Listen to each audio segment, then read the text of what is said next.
Մենք ուղիղ եթերում ենք, ես էտե Անժելա Թովմասյանը, իմ հյուրն է պատիվ ունեմ դաշինքից, հանրապետական կուսակցությունից, ազգային ժողովի պատգամավոր Աննա Մկրտչյանը, բարև ձեզ Աննա, շնորհակալ եմ, որ ընդունեցիք իմ հրավերը, դուք գիտեք իմ վերաբերմունքը երացմունքը ձեր աշխատանքի նկատմամբ, դուք կեցեք, ես անցած անգամ էլ դա ասեցի, ես ինչի եմ հատուկ սա շեշտում, որովհետև շատ կարևոր է ազգային ժողովի, հա, պատգամավորների աշխատանքը իսկապես շատ կարևոր է, որովհետև մենք այսօր երկու ուղղությամբ, ես գտնում եմ, որ իրականում ճիշտ է, որ վերցրեցին մանդատները եւ շարունակում է խորհրդարանական պայքարը, որտեղ պայքարը ստրկապատակների դեմ պիտի երկու ուղղությամբ լինի, եւ խորհրդարանական պայքար, եւ այդ պատերից դուրս եւ փողոցային պայքար, ուղղակի պիտի գտնվեն մարդիկ, լիդերներ, առաջնորդներ, կազմակերպիչներ, որ սա կարողանան իմի բերել, բայց ինչ վերաբերում է ազգային ժողովի աշխատանքներին, իհարկե Աննա Մկրտչյանը իր աշխատանքով, իր ոճով, իր գործելակերպով բացառիկ է եւ տարբերվում է բոլորից, ես չեմ վարանում դա ասել եւ ամենակարևորը անկոտրում է, ես չգիտեմ Աժեր սա մասին ասել թե չէ, բայց բոլոր դեպքերում դուք հասկանում եք թե ինչ սարսափելի ճնշումների է ենթարկվում, գիտեք որ Աննա Մկրտչյանի հայրը կալանավորված է, սա փոքրոքի մանրախնդիր, էժան, չգիտեմ ինչ ասեմ, մարդը ինչ որակի պետք է լինի, որ պայքարը տեղափոխի այսպիսի հարթություն եւ այս ոճով, հա, աշխատի։ Ինչևէ, շնորհակալություն Աննա, ես ճիշտ ասած այսօր սկսում եմ, ինձ ասում են դուք զբաղված եք շատ հատ բառ են ասում, ես ինչ բան եք մեր ուղեղի մեր գլխի հետ եւ այլն, սա դուք գիտեք մենք շարունակում ենք ունենալ գերիներ, ապօրինի ձերբակալվածներ, ես ուզում եմ սա ցուցադրել, որ մարդիկ տեսնեն, որ պիտի դուք լսեք, սա հասնում է շատ շատերին, ինչ երաժշտության տակ է ուրախանում եւ զվարճանում այսօրվա իշխանությունը, այսօրվա իշխանության ներկայացուցիչ գլխավոր դատախազ Արթուր Դավթյանը, չնայած գիտեք ինչ, եթե այս մարդկանց ուղեղը, չգիտեմ, դուք հիշես, Աննա դմդմփույով է, դում, այսինքն դրան բթացնում էին բոլորը, չէ, իրանք որ այդ ուղեղը բութ ինչով լցված չլիներ իրենց, մարդը չի նորմալ մարդը ոնց է պատկերում, այսինքն որ Աննա այդպես մարզպետ էին նշանակում, այդպես պետական համակարգն էին աղավաղում։ Հունան Պողոսյան ունենք, այդ Հունան Պողոսյաններ ասեք նարամ ես ասում ես մազերիցը տամաչի, տարիքիցը տամաչի կամ անցածը ճանապարհից անցել կամ դեռ Ցոլակ Ֆելիքս Ցոլակյան ունեինք առավել եւս հիմա եկել երևի մտքում էր դմդմփու ասում կնոկան սեղմում դմդմ հիշում եք այդ առաջին դավաճաններից էր էլի որ տեղափոխվեցին այդպես եւ այդպես շարունակավ հիմա ես զարմանք եմ ապրում բայց քիչ առաջ հիշեց էլի որ հիմա քարտաթուրքական ջր Մուհամիդակ գլխավոր դատախազը տարերքի մեջ հայտնված, այս ամեն ինչը ֆոնի, երբ որ նորից ասեմ, հա, երկիրը հանձնված են, նոր գերիներ ունենք, խոշտանգումները շարունակվում են, պայքարի դուրս եկած մարդկանց նկատմամբ խոշտանգումները շարունակվում են, այս տղաների նկատմամբ խոշտանգումները շարունակվում են եւ ապօրինի այլանդակ տհաս հայտարարությունները իրենց կողմից շարունակվում են, երբ որ սահմանադրական դատարանները որոշում կայացրեն, ես պիտի քեզ խնդրեմ Աննա, որ մեկնաբանես նաեւ այդ որոշումը, բայց մինչեւ այդ ես չգիտեմ, կարող եք մեկնաբանել, կարող ես մեկնաբանել, կարող ես չմեկնաբանես, որտեղ ամեն ինչ ինքնին ասում ինչ որ բաներ կա որ ասված է այս Մուղամիդակ թուրքական Մուղամիդակ տարերքի մեջ մեր դհոչի դատախազդան ուզեր տան ու գիտես իշխնաբան որ ինքը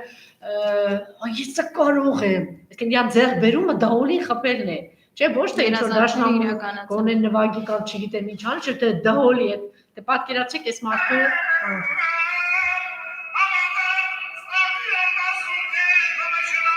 լացել չնես, չգիտեմ, լացել է,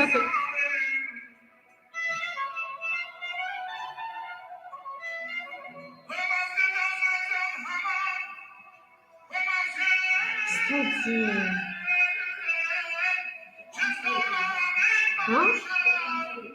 հիմա ինձ ասում որ կտակներ են ես հարկում էլ հետևորդներին, բայց շատ դուք եթե դմդմպույն դիմացել եք, սան եք դիմանակ։ Տեսել եք է։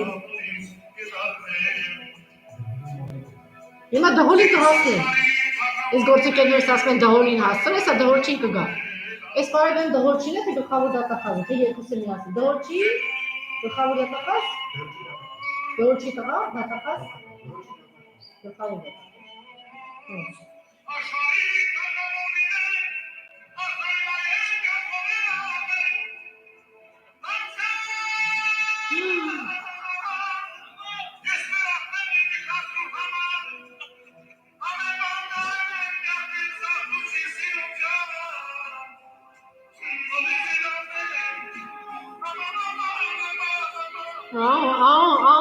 Türkiye'yi.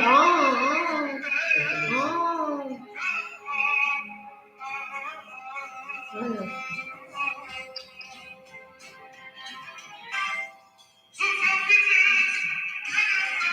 Peki, Dolçin hakkında geliyor.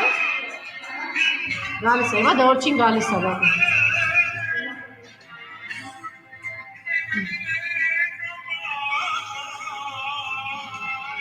Atleteme küçük programı. Никак не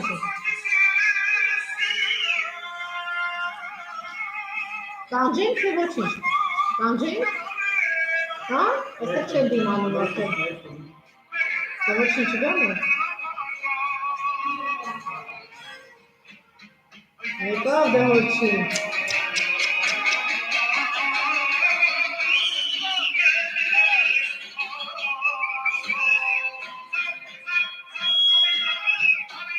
Եկավ։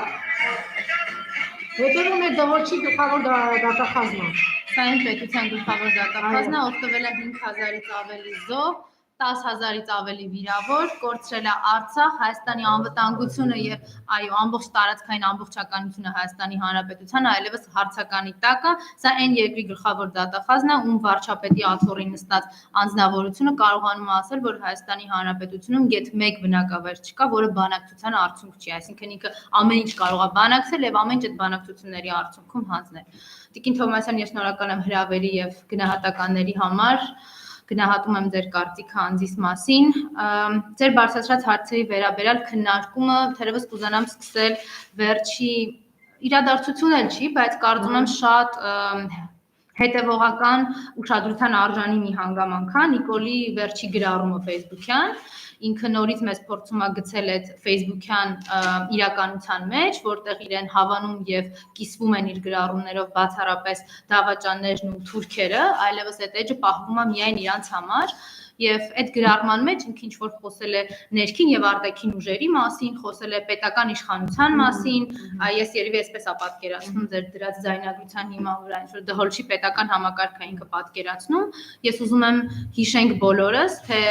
ովքեր են այդ ներքին ու արտաքին ուժերը։ Այո, Նիկոլը ճիշտ է ասում, կան ներքին ու արտաքին ուժեր, բայց ինքը ամբողջությամբ սխալ է ներկայացնում այդ ներքին եւ արտաքին ուժերի գործառույթները։ Այդ արտաքին ուժերը են մարդիկ են, այն հակահայկական ուժերն են, ովքեր իրեն օգնեցին 2018 թվականին Հայաստանում զավթել իշխանությունը, ում ինքը տվել է բազմաթիվ խոստումներ եւ ինքը այդ հակահայկական կոմբինացիայի այն առանցքային դեմքերից մեկն է։ Իսկ երբ որ խոսում են ներքին ուժերի մասին ու ինչ որ դավադրությունների մասին, ես իրեն էլ կուզենամ հիշեցնել, մեզ բոլորիս էլ հիշեցնել, որ այդ ներքին ուժերը հիմա իրեն իշխանության պահողներն են, այն քրյա օլիգարխիան եւ այն կրիմինալը, որը միմիայն իր հենասյունն է այսօր իշխանության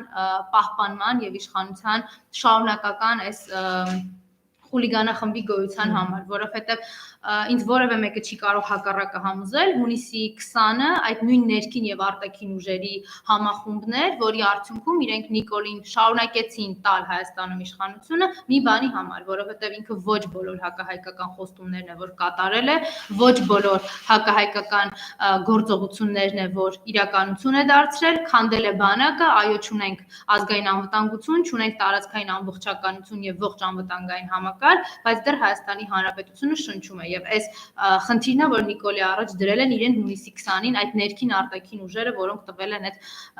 հնարավորությունը շարունակելու քայքայել Հայաստանը։ Ինքը այդ իր ստատուսի մեջ խոսում էր նաեւ պետական ինստիտուտների մասին, պետականության մասին, այն պետականության, որի վերաբերյալ ինքը ունի իր ուրույն տեսակետը, որովհետեւ այդ նույն ներքին ու արտաքին ուժերի թողտվությամբ եւ թույլտվությամբ ինքը նաեւ մեր 30 տարիների շատ մարդկանց կյանքի գնով ստեղծված եւ հիմնված պետականությունը էլի քայքայում է ինստիտուցիոնալ առումով։ Ինքը մեր բանակը դարձրել է ուղղակի ելակ համտեսելու կենտրոն, ինքը այդպես էր գնահատում մեր բանակը, ինքը ազգային անվտանգության ծառայությունը վերածել է իրեն հայոյող ֆեյք բռնողի, ոստիկանական ծառայությունը վերածել է Հայաստանի Հանրապետության քաղաքացիներից բացատրություն պահանջող մարմնի, թե Նիկոլին ինչի սենց ասեցիք, Նիկոլին ինչին հենց ասեցիք, ելը տենց բան չասեք, թե չէ ձեր համար վատ կլինի, Ազգային ժողով ամենակարևոր պետական ինստիտուտը վերածել ընդհանրապես հուսապարկերի մի պահոցի, ովքեր անդեմ եւ անկամք պատրաստ են անել ամեն ինչ, մեկը պարգևավճարի համար, մեկը այդ պաշտոնի համար, երրորդը շանտաժի գնով, մեխանիզմները տարբեր են, բայց արդյունքը մեկն է։ Ինքը պարբերաբար խոսում է պետական կառավարման համակարգից, երբ արդարադատությունը վերածել է այսպես դհոլչիների մի շրջանակի, սահմանադրական դատարանը շրջափակելով եւ իր ցանկացած դատավորներին հանելով եւ նշանակելով։ Ինքը խոսում է պետական ինստիտուտներից այն դեպքում, երբ վարչապետի աթոռը այլևս մենք չենք կարողանում պատկերացնել, որ կարող է լինել աշխատող եւ հայրենասեր մեկը, մեզ համար ինչ որ դա սուտասանի հիմնարկ արդեն վերածվել, որտեղ կա մի հատ Աննա Վարդապետյան, ով քննիչների տեղը գործ կգրի ուղարկի դատարան, ովքեր որևէ հիմնավոր եւ հայկական օրակարգով առաջնորդվել այլևս չեն կարող։ Ու դրա վառ ապացույցներ նաեւ վերջին 1 շաբաթվա ընթացքում երկու միջազգային հանրության առաջ հնարավորությունների հայտարարություն անելու հնարավորությունը, որը օգտագործվեց բացառապես հերթական անգամ էլի իր իշխանությունը Հայաստանում պահելու համար եւ որևէ կերպ հայկական օրակարգ այնտեղ չկար։ Խոսում եմ ԵԱՏՄ-ի ղեկավարների նիստի մասին եւ խոսում եմ ժողովրդավարության գագաթնաժողովի մասին։ Երկու դեպքում էլ մեկ անգամ խոսք չկար թուրք-ադրբեջանական վարձկանների ագրեսիայի մասին, Արցախի ժողովրդի կյանքի իրավունքի վտանգված լինելու մասին, Հայաստանի սահմանների, այո, Հայաստանի սահմանների մասին, չկար խոսք, որ այդ ագրեսիան արդեն Հայաստանի ինքնիշխան տարածքին է վերաբերում, խոսել նրա մասին, որ ագրեսորները ավտորիտար պետությունից են եւ ոչ մի բան ինքը դրա դիմաց չօգտագործեց։ Այն պահին, երբ ինքը այո, այո, եւ հենց այդ պահին մենք ունեցանք սահմանի զոհ, այդ պահին մենք ունեցանք վիրավորներ եւ ինքը ոչ մի բան ուղղակի չասեց։ Նույնիսկ այն ժամանակ, երբ որ ԵԱՏՄ-ում ուղղակի խոսք գնաց Ադրբեջան պետության մասին, ինքը որևէ կերպ չխոսեց սանձազերծած ագրեսիայի մասին, որովհետեւ այնտեղ ես այո համարում եմ, որ Հայաստանը ներկայացություն չունի։ Եվ այդ պետական ինստիտուտների մասին խոսքս ամփոփելով ասեմ, որ լավագույնս նկարագրում է այն իրավիճակը, որ նույնիսկ իրենց ընտրած սահմանադրական դատարանը, որ իրենք ուղղակի քարուքան դարեցին եւ մարդու իրավունքների եվրոպական դատարանը ես հույս չեն հանում, որտեղ այդ սահմանադրական դատարանն ասում են հիմա այսպեսի որ իրանք ինչ էին ասում էին սահմանադրական դատարաններ պիտի զավթենք վերջնականապես, որ այս պետությունում անենք, այո, նույնիսկ այդ զավթած սահմանադրական դատարանը իրանք ցանկությունները այնքան աբսուրդի է հասել, որ անգամ չի կարողանում իրենց զավթած սահմանադրական դատարանը բավարարել դրանք եւ այսօր գլխավոր դատախազությունից ինչ մի հաղորդագրություն է կարդում, մարդիկ արդեն մեկնաբանում են սահմանադրական դատարանի վերջնական վճիռը, որոշումը ու փորձում են ինչ նախադասություններ օգտագործվել այդ դատախազության հաղորդագրության մեջ, ասում է անկանխատեսելի որոշումը, հասկանում եք, այսինքն գլխավոր դատախազությունից խոստովանում են, որ իրենց համար իրենց զավթած սահմանադրական դատարանի որոշումները պիտի լինեն բացառապես կանխատեսելի։ Աննա Վարդապետյանի չէին դժգոհ, թե իրենց փաստորեն իրենք այդ կոմբինացիային մասնակից են եղել այն ժամանակ, երբ որ Նիկոլ Փաշինյանը հրամայում էր, որպեսզի շրջափակվեն դատարանների դռները, սահմանադրական դատարանն էլ էր շրջափակված, երբ որ դատավորին ցած էին գցում պատուհանից, այդ դատախազությունը ինչ էր անում։ Փակել էր աչքերը ու ականջները, ոչ տեսնում էր, ոչ լսում էր, այսինքն արդարադատության իրականացմանը խոչընդոտելու հոդվածը Նիկոլ Փաշինյանի վրա դնելու եւ իրեն որպես սուբյեկտ ներգրավելու փոխարեն այդ ամեն ինչը փակել էր եւ ոչինչ չէր լսում, չէր տեսնում, հիմա էլ ասում է չհասկացա, ես այդքան բաներ չտեսա, չլսեցի, որ դուք այսօր իմ համար անկանխատեսելի որոշում կայացնեք։ Այ էսա խոսում է այն իշխանության բաժանման, այն անօրինականության եւ իրավական դեֆիցիտի իսպառ բացակայության մասին, որ Հայաստանի Հանրապետությունում ուղղակի գոյություն ունի։ Գերիների թեմային, հա, անդրադառնանք։ Գերիների հետ կապված, գիտեք, գերիների մասով, երբ մենք նույնիսկ ընտրություններից առաջ ասում էինք, որ այս անձնավորությունը, երբ ասում է մեր գերիները 2 ամիս էլ կսպասեն հանուն մեր իշխանության կայացման, հանուն մեր հերթական 5 տարիների իշխանազավթումը ապահովելու համար, մեզ շատերը ասում էին, որ դուք կոնտեքստից կտրված ինչ-որ նախադասություն եք վերցնում։ Դրանից քիչ հետո Նիկոլ Փաշինյանը հայտարարեց իր այդ ֆիլտրված հարցերով ասուլիսի ժամանակ, որ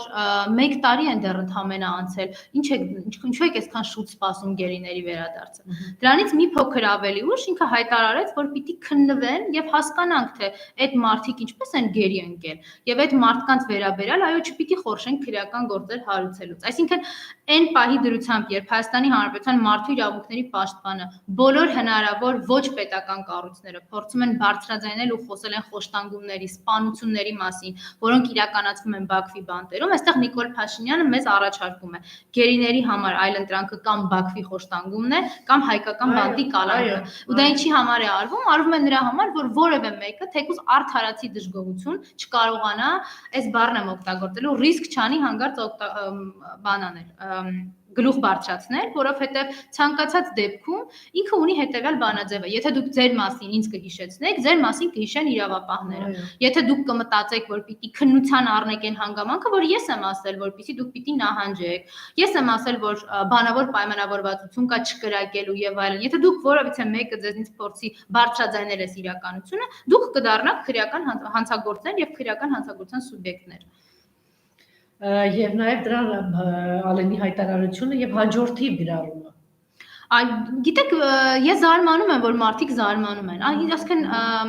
Նիկոլը կասի, Ալենը չի ասի։ Հիմա այն տրամաբանությամբ հիմա Ալենը ինչ են մեքենա առել, Նիկոլից ո պակաս տղա չի։ Միքսան չէ կարող է այդ ամեն ինչը ունենա։ Ինքն էլ մեքենան էլ 1 միլիոն դոլար էր առել։ Դե Ալենը էլ պակաս տղա չի, պիտի այդ նույն մեքենան նույն չէ, մի քիչ ավելի էժան մեքենայից քշի, չէ, նույն քանակի ախրանիկները պետք է ունենա, ինչ պակասա որ Ալենը։ Դե Ալենը էլ իր պակաս չլինելը ապացուցելու Նիկոլի համար, Նիկոլին իր գեր նվիրվածությունը ապացուցելու համար, ասում է ոչ միայն Նիկոլն է ասում, որ մեր գերիները հանցագործներ են, ես էլ եմ ասում, որ հանցագործներ իմ համար իրենք գոյություն չունեն։ Եվ այդ արտահայտությունները իրականում արտահայտում են այն մոտեցումներն ու տեսակետները, որ իրենք ունեն։ Ու երբ որ մենք ամեն անգամ հարց էինք բարձրացնում, թե ինչ եղավ գերիների տուն վերադարձը, մեզ ասում էին, որ դուք շահարկում եք։ Դա բացարձակ շահարկում չէր։ Դա ուղղակի բարձրաձայնում էր նրա, որ այս մարդկանց չի հետաքրքրում գերիները։ Այս մարդկանց չի հետաքրքրում Հայաստանի Հանրապետության օրակարգը։ Եվ ին բերած այդ ՀԱՏՄ-ի նիստի ժամանակ իր պահվածքը, ժողովրդավարության գագաթնաժողովի ժամանակ մեջ բերած իր պահվածքը, այսինքն դրան ի հակադրումը մենք անցած շաբաթ ունեցել ենք նախագահ Սերժ Սարգսյանի մասնակցությունը միասնական Ռուսաստան կուսակցության հրավերով ուղերձով հանդես գալու վերաբերյալ եւ թեկուզ համեմատության տեսանկյունից երկու ուղերձների համեմատության, որտեղ այդ անձանց միջև համեմատության ոչ մի եզր լինել չի կարող, ուղերձների համեմատության մակարդակով ինչ ենք տեսնում։ Նախագահի ուղերձները ՀԱՊԿ-ին, նախագահի ուղերձները Հայաստանի ռազմավարական դաշնակցին, նախագահ Սերժ Սարգսյանի ուղերձները հայ ժողովրդի առաջ ծառացած խնդիրների, մեր Արցախի բնակչության կյանքի իրավունքի, Հայաստանի Հանրապետության բնակչության կյանքի իրավունքի սպառնալիքների վերաբերյալ, ու դրա փոխարեն տեսնում ենք Նիկոլի այդ խորովածների եւ դագաղներով ու պսակներով իշխանության եկած քավով ու խորոված փողոցում ինքն էր ուտում ու ձեռքերի իր վրա մաքրում, ինչ որ ձեզ էր, այո, չի կարողանում իր հարցերը մարսել, դրանից հետո գալիս է այլ հարցինի պատասխան, հայտարարումը, որ եթե ինքը չլիներ, ապա մենք ազգային ժողովում չենք լինի, երևի դրանից շնորհակալություն է սպասում կամ սպասում է, որ ես պիտի պրոսպեկտում իր համար երբի խորոված անեմ, էլ չգիտի ոնց ակնարկի, բայց չի կարող որևէ դեպքում դա իրականություն դառնալ, երբ ինքը, այո, երբ ինքը Հայաստանի Հանրապետության եռատոնը փոխարինեց քաղաքացու օրով, երբ ինքը ընդամենը խորոված փառատոն էր անում, այո, եւ այն դատարկ դագաղները, որ բերեց ուղարկեց եռաբլուր, այդ ամեն ինչի մասին ինքը պետք է հիշի եւ յուրաքանչյուր անգամ հարց ու պատասխանի ժամանակ երբ լրացիչ նյարդայնանում, այս նյարդայնանումը դրա համար, որովհետեւ ամեն անգամ իր ստերի սնանկությունը ավելի ակնհայտ է դառնում, այն էմոցիոնալ ֆոնը, որ ինքը պարբերաբար ստեղծում էր մեր հանրության մոտ, հիմա էլ այդ իր վերջին Facebook-յան գրառման նպատակը այդ էմոցիոնալ ֆոն ստեղծելն է։ Չի ստացվում, ընկնում է ցայտնոտի մեջ, չէ, այս վերջի գրառումը անցած շաբաթ որ արել է, նրա վերաբերյալ պետական ինստիտուտների եւ ինչ որ ուժերի մասին է խոսում։ Իհարկե այդ ցայտնոտը իր մոտ մեծ է, որովհետեւ նույնիսկ իր այդ ֆեյքային բանակները, այն քրեաօլիգարխներից վարձատրվող անձինք չեն կարողանում ապահովել այն բարվոք միջավայրը իր համար, որտեղ ինքը կարող է շարունակել հայկական պետության քայքայումը։ Ինքը իհարկե այդ գործընթացը իրականացնում է, բայց այլևս Հայաստանի Հանրապետության քաղաքացիների համար դա որևէ մեկի համար խնդիր չէ, մենք այլևս չենք քննարկում այս մարդը դավաճանա թե չէ։ Որևէ մեկը չի սպասում, որ ինքը օրինակ 3+3 արդեն 3+2 ֆորմատում հայկական շահ պիտի պաշտպանի։ Եվ մեր խնդիրը ոչ թե, չգիտեմ, տարբեր ֆորմատներում քննարկել թե Հայաստանի համար ինչն է ձեռնտու, ինչը ոչ, դա մեզ համար հիմա ավելորդ է, որտեղ ուզում է 10+10 լինի, ուզում է 50+50 լինի, որտեղ Հայաստանի անվան դիմաց որպես ներկայացուցիչ նշվում է դավաճան Նիկոլին, ուրեմն մենք այդտեղ ներկայացուցիչ չունենք։ Այնտեղ կարող ենք խոսել մեր բարեկամների մասին, մեր թշնամիների պահվածքի մասին, բայց ոչ Հայաստանից ներկայացուցչի մասին, որտեղ այդպեսին չկա։ Այստեղ հանրապետական կուսակցություն ծառայություն ունեցել են արձագանքելու, որը վաղուց էր Արցախը տրված եւ այլն, ես կուզենայի նաեւ դուք անդրադառնայիք այդ թեմային, այսինքն փորձելու տարածել Գիտեք, այդ էժան, բայց այնուամենայնիվ ինքը ինչպես իր նախկին գործընկերներ ասեն, ինքը քանի որ տգետների, անգրագետների թագավորն է, ամենանին կարող է Հանրապետական կուսակցության ղեկավարը եւ Հայաստանի նախկին ղեկավարները կարողացել են իրենց գործունեությամբ ապացուցելու, որ թողել են երկու հայկական պետականություն, թողել են Արցախ եւ թողել են այնպիսի բանակցային ժառանգություն, որը մինչեւ այսօր անգամ պատերազմից հետո մսխում է, դեռ ամբողջությամբ չի մսխվել։ Իրանք թողել էին 3 սկզբունքներ, որոնցից ամենակարևորը եւ մշտապես շեշտվողը եղել է ազգերի ինքնորոշման սկզբունքը, Սերժ Սարգսյանը թողել էր Վիեննա ու Սանկտ Պետերբուրգ, որը նշանակում էր, որ ամբողջ սահմանի երկայնքով լինելու են հետաքննության մեխանիզմներ, ինչը նշանակում է, չասեմ 100%-ով, բայց մեծապես բացառելու էր ադրբեջանական ագրեսիան, որովհետև միջազգային դիտորդական առաքելություն հետաքննության մեխանիզմի առկայությունը կարող էր զրոյականի հասցնել ուղղակի ադրբեջանական ագրեսիան, ել չեմ ասում այնտեղ վարձկանների կուտակումը։ Սերժ Սարգսյանի բանակցային ժառանգության, Սերժ Սարգսյանի բանակցային կապիտալի արդյունքն է, որ Ալիևը ասում էր, որ ինձ փակ դռների ետևում միջազգային հանրության ճնշումները ահռելի են եւ ինձ ստիպում են ճանաչել Արցախի անկախությունը եւ Արցախի ժողովրդի անկախությունը։ Սերժ Սարգսյանի բանակցային ժառանգության արդյունքն էր, որ Ալիևը վերջի պահին հրաժարվել է ստորագրել փաստաթուղթ, որտեղ խոսք էր գնում Արցախի կարգավիճակի մասին, որտեղ կար հստակ խաղաղ ճանապարհով խաղաղապահների տեղակայում առանց հայկական կողմից զոհերի եւ առանց Արցախի կարգավիճակի զիջման։ Այս Սերժ Սարգսյանը այսպիսի բանակցություն է թողել, իսկ Նիկոլը գալով վերելակում վերցրել էր մի կտոր թուղթ եւ մեզ ասում էր, որ ես Ալիևից եմ տեղեկանալու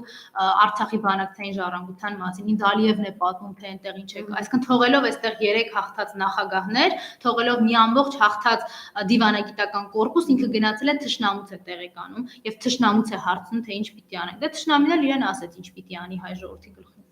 Շատ լավ, հիմա այս ազատ ուղղից դու կարծում եք դա ձեռք բերում էր, թե իրենք այդպես ապօրին ինչ-որ մի բան անում են, գուցե դա էլ է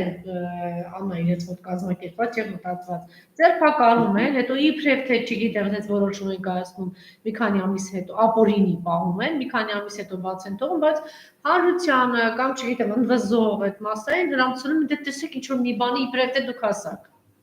Յուրաքանչյուր անգամ Նիկոլ Փաշինյանի այդ մանիպուլյացիայից առաջի անգամ չի վստահ եմ, որ պիտի ձեզ ասեմ, բայց ինչն է խնդիրը, ինքը թե իր հաղթանակը հայ ժողովրդի նկատմամբ եւ թե հայ ժողովրդի տարած հաղթանակը իր նկատմամբ մշտապես ուզում է օգտագործել իր իշխանությունը պահելու համար,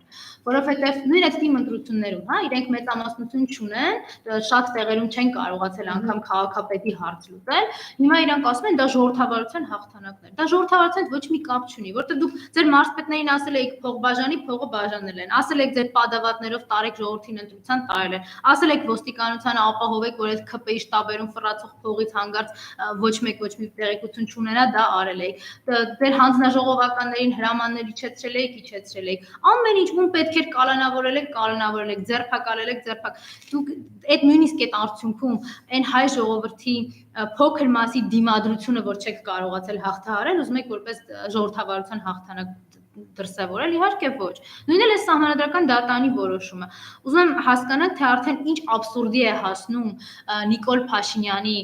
բռնապետության ձևավորումը, որ անգամ այն միջազգային կառույցները, ովքեր բացարձակապես աչք են փակել Նիկոլ Փաշինյանի բոլոր անօրինականությունների հետ կապված, չեն արձագանքել կալանավորումներին, չեն արձագանքել 2018 թվականին Հայաստանի Հանրապետության տրանսպորտային քաղաքացիների ազատ տեղաշարժը, չէին արձագանքում այն ատելության խոսքին, որ Նիկոլը տարածում էր, չէին արձագանքում 55 падգամավորների նկատմամբ նրանց ընտանիքների ու անչափահաս երեխաների, այո, բռնության կոչերը, զանգերը, ահաբեկումները, ոչինչ չէին արձագանքում։ Նույնիսկ իրենք հիմա արդեն չեն կարողանում չասել, որ այն օրենքը, որով դուք քրեականացրել եք հայոյանքը, գործում է բացառապես Նիկոլ Փաշինյանի օգտին։ Չեն կարողանում չարձագանքել, որ խաղաղ հավաքների ժամանակ, երբ դուք տասնյակ հազարավոր ոստիկաններ եք կենտրոնացնում, դա ոչ թե անվտանգային համակարգի եւ ներքին կայունության ապահովման համար է, այլ բացառապես վախի մթնոլորտ տարածելու համար է։ Եվ նույնիսկ այս պարագայում իրենց այդ գլխավոր դատախազը, ով բացառապես նիկոլահպատակ իրավապահ մարմինների կանոնակարգումն է իրականացնում, այսինքն ինքը ստանում է անուն, այդ անվան հիման վրա պիտի պատրաստի անհրաժեշտ փաստաթղթերը, ընտրի հարմար դատավորին, ով այդ հարմար դատավորը գործը արդեն բան է, Ստալինյան ժամանակների հարմար դատավորը, հարմար ժամկետները, կալանքի ամեն ամեն ինչ կան։ Նույնիսկ այդ պարագայում, հիմա տեսեք մենք ուր ենք հասել, գլխավոր դատախազությունը արձագանքում է սահմանադրական դատանի որոշմանը, եւ այդ սահմանադրական դատանի որոշման արձագանքման մեջ համարում է գնահատել, իրեն հնարավոր է համարում թույլ է տալիս գնահատել սահմանադրական դատանի իրականացրած իրավական վերլուծությունները եւ ասում է, որ ինքը որպես հիմնավորում դրել է մեկ հանգամանք, բայց որպես որոշում եւ պատճառաբանական մասը ի պատճառահետևանքային կապի մեջ չեն գտնում։ Հələ դուք տեսեք, այսինքն սահմանադրական դատանի որոշումը գնահատում է այսօրվա դահոլչի դատախազը։ Այս տղաների գործերին եմ ուզում անդրադառնալ եւ հատկապես լեգենդար մարդը Աշոտ Երկաթի, Աշոտ Մինասյանի գործին եւ եթե հարկ կհամարեք նաեւ ձեր հայրիկի գործին։ Գիտեք, ես կարող եմ շատ մանրամասն խոսել, ոչ միայն իմ հայրիկի, այլ նաեւ այստեղ պատկերված անձանցից յուրաքանչյուրի գործի մասին։ Այդտեղ իհարկե կարմիր թելով անցնում է քաղաքական հետապնդումը, բայց իրենց կալանավորած դատավորների, իրենց դատախազների, այդ քրեական գործերի գոյություն չունենալու իհարկե օբյեկտիվության ու լրիվության պայմաններին կարող եմ անդրադառնալ, բայց թույլ տվեք ասեմ, որ Նիկոլ Փաշինյանի ցանկություններից մեկն էլ հենց դա է, որպեսզի մենք շեղվենք հիմնական օրակարգից։ Ինքը փորձում է յուրաքանչյուրին մեկուսացնելով, անձնական խնդիրներ ստեղծելով յուրաքանչյուրի համար, պայքարող մարդկանց համար, ցույց տալով որ իմ դեմ պայքարը այո ոչ միայն դժվար է, այլ նաև տեսեք թե ինչ հետևանքներ ունենալու դες համար։ Ես ուզում եմ վստահություն հայտնել, որ պայքարի մեջ գտնվող անձինք չեն շեղվելու եւ ես վստահ եմ, որ Նիկոլ Փաշինյանին հաղթելու ձևը հետևողական ուշադրությունն է, որովհետեւ ինքը 2018-ին եկել էր ինչ էր ասում, ասում է ժողովուրդ, այլ քլյա օլիգարխ չի լինելու, ով ուզենա շաքարա ներկրել, ով ուզենա բանանա ներկրել, հիմա ինչ ենք տեսնում, այդ քլյա օլիգարխները իր ցուցակով կես ազգային ժողովում են, կես էլ գործադիրում իր պայմաններով թելադրված ինչ-որ կրիմինալ խմբերով պահում են տարբեր տեղերում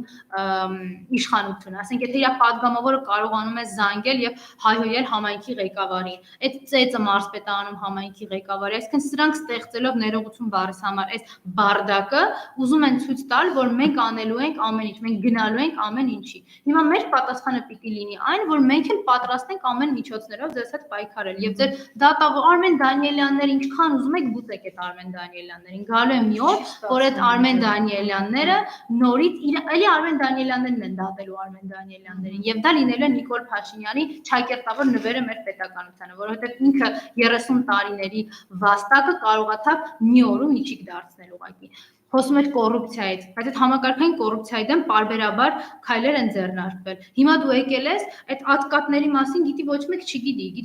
չգիտի, որ բուքմեյքերական ընկերություններում կաշառք տվողն ու ստացողը տեղերով ընդհանրապես փոխվել են,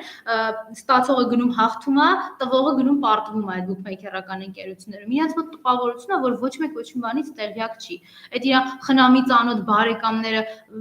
Մարդիկ կան, ովքեր մշտապես նախարարական ցուցակում պիտի լինեն։ Մարդիկ կան, ովքեր ամուսիններով ազգային ժողովում են նստած։ Դուք հանրապետական իշխանության ժամանակ նման բան կա, ընտանիքից 2 հոգի կարող էին падգամավոր։ Դուք պատկերացնում եք, ինչ վայնասուն կբարձրացնեին։ Մարդիկ մինչև 2018 թվականի բռնազավթումը իշխանության, այդ իրենց վարձատրվող ՀԿ-ները, վարձատրվող ակտիվիստները ինչ էին անում։ Ամեն ստից ոչինչ չասող ինչ որ մի իրադարձությունը փորձում էին վերածել ազգային աղետի եւ իմիտացիա էին անում, որ վերջ, այ այս բանը եթե չկանխվի, այ եթե նոր այգի Երևանում կառուցվի, դա հիշում եք 2800-ամյակի այգու հետ կապված ինչ է, այ դա աղետ կլինի։ Մի հատ ծառ կտրվում է, այ դա աղետ է։ Բոմժ արվեստագետները բանը հատկապես։ Ու ցանկացած դեպքում դարձնում էին ազգային աղետ։ Հիմա երբ որ իրականում եղավ ազգային աղետ, իրանք էլ չկան, իրան գոյություն չունեն, որտեղ մեկը падգամավոր է, մեկը կառավարությունում է, մեկը էլի ՀԿ սեկտորում է, բայց շատ հարմար իշխանական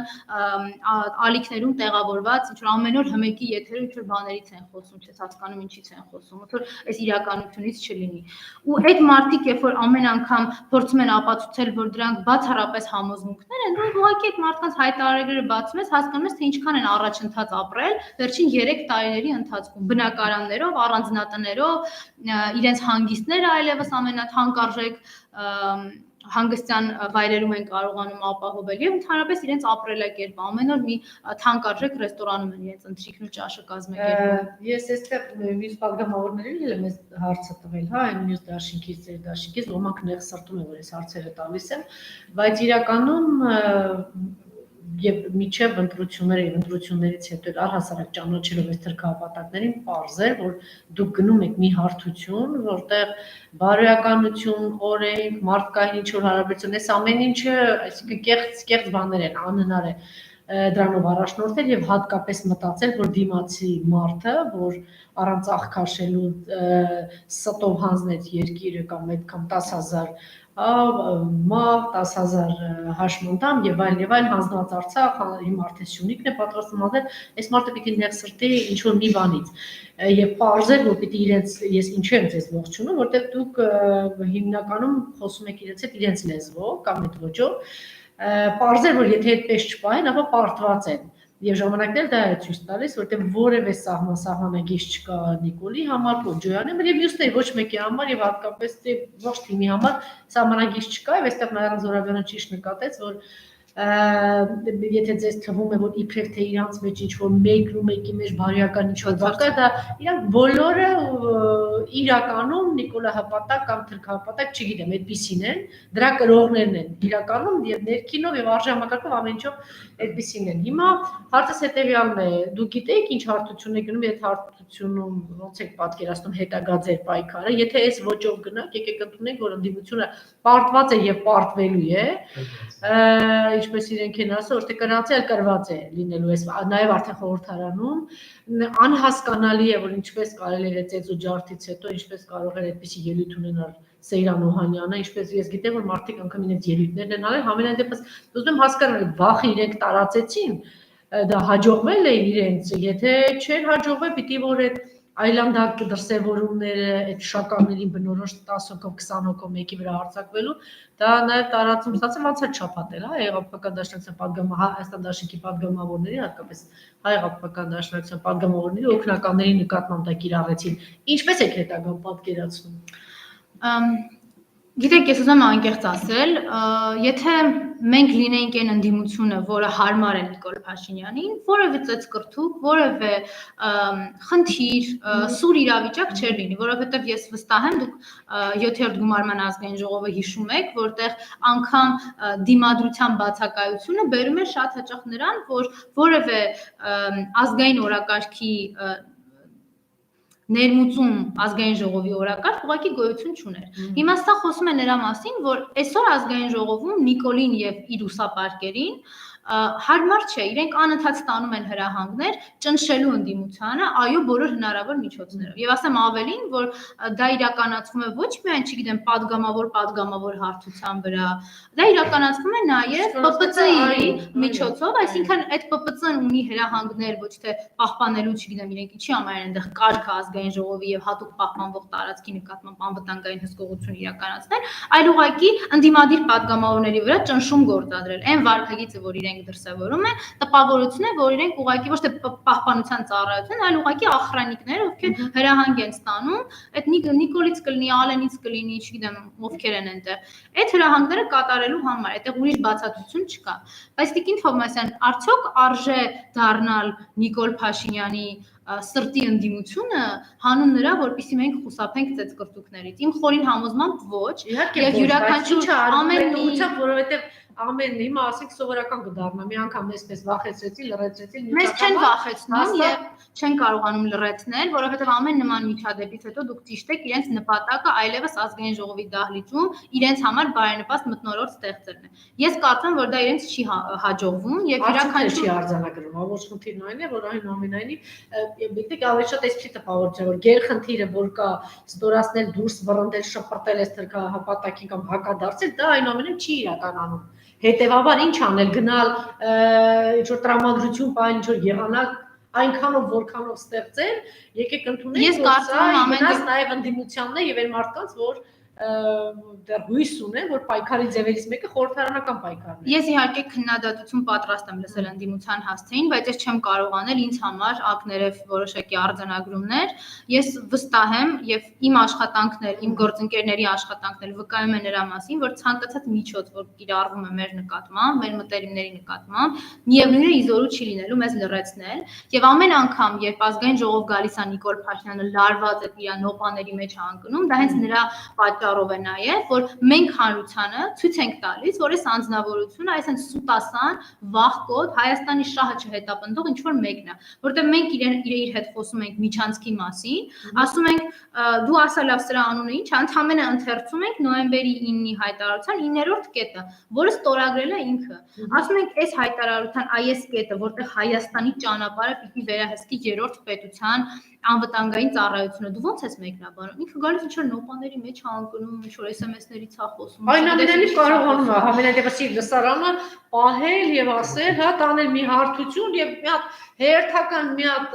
մանիպուլյատիվ մի բան մտածել, ժուլիկություն անել, այո, բայց եւ կարողանում է դա հрамցնել։ Այո, բայց ազգային ժողովի ընդդիմության կրած ունի։ Բայց ազգային ժողովի ընդդիմության հարցերի, ընդդիմության պահվածքի ու հետևողականության արդյունքն է նաեւ այն, որ Նիկոլ Փաշինյանը ազգային ժողովի ամբիոնից խոստովանել է, որ ինքն է հետնահանջի հրաման տվել։ Իհարկե մի շաբաթ հետո եկավ ասեց, որ նման բան ասողը եւ անողը դավաճան է, բայց ինքը դա խոստովանել։ Ես Արցախի մի մարդ կա, մի տղամարդ կա, որ Արցախի հարցը պիտի լուծի, ես եմ։ Ավանտյուրիստը վերակենում Արցախը տալիս է, մի տարի հետո կանգնում ասում է, չէ, նախկիններն են, այսինքն այս ժուլիկին, որ մտածել այդպես հնարավոր է, հա, հաղթել, կամ ինչ-որ մի անկյուն մտցնել։ Ես չեմ մտածում, որ հնարավոր է հաղթել իրեն հարց ու պատասխանով։ Ես մտածում եմ, որ հարց ու պատասխանն էլ եւ ազգային ժողովի ընդդիմությունը պիտի այն գործիքակազմերը օգտագործեն, որոնք Նիկոլ Փաշինյանին իր դեմ ցուցմունք տալու մասին են խոսելու։ Այսինքն մենք վստահ ենք, չէ՞ որ մենք հիմա գլխավոր դատախազ չունենք։ Մենք վստահ ենք, չէ՞ որ արդարադատական համակարգ չունենք։ Բոլորը հպատակեցված են Նիկոլին։ Մենք ինչ ընդդիմությունից սպասում ենք, որ Նիկոլ Փաշինյանն ազգային ժողովի դահլիճում ձերբակալեն դատախազի ֆունկցիաներ իրենց վրա վերցնեն։ Իհարկե ոչ, մենք պիտի այդ առումով լինենք անկեղծ ու ասենք, որ այն ընդդիմության գործիքները, նույնիսկ ի հեճուկս Նիկոլ Փաշինյանի, այսինքն ինքը վստահաբար Հայաստան դաշինքին ու պատիվ ունեմ դաշինքին չէր պատկերացնում խորհրդարանական ընդդիմություն։ Ինքը այլ ծրագրեր ուներ եւ այն արտախորհրդարանական ուժերի հետ ինտենսիվ հանդիպումները, որ անցկացնում է,